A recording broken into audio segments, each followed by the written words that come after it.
अस्सलाम वालेकुम ख़वातीन व हज़रात, कराची वाले हो जाए तैयार, नया मगरिबी सिस्टम आ गया। माहिरीन ने मौसमियात ने बड़ी खुशखबरी सुना दी। वीडियो में आगे बढ़ने से पहले चैनल को सब्सक्राइब कर लें और वीडियो को लाइक और शेयर भी करें।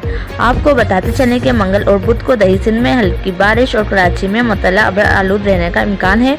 महकमा मौसमियात के मुताबिक नया मगरिबी सिलसिला आज शाम को मुल्क के मगरिबी इलाकों में दाखिल होगा। सिस्टम के ज़ेर असर बलाई सिंध के अजला में हल्की बारिश का इम्कान है। कराची समेत ज़राई सिंध पर मौसम असर अंदाज नहीं होगा।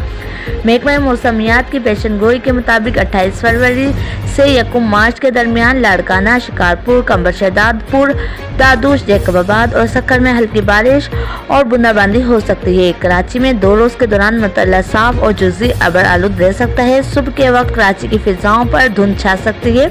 ज़्यादा से ज़्यादा दर्जा हरारत 30 से 32 डिग्री के दरमियान रिकॉर्ड हो सकता है।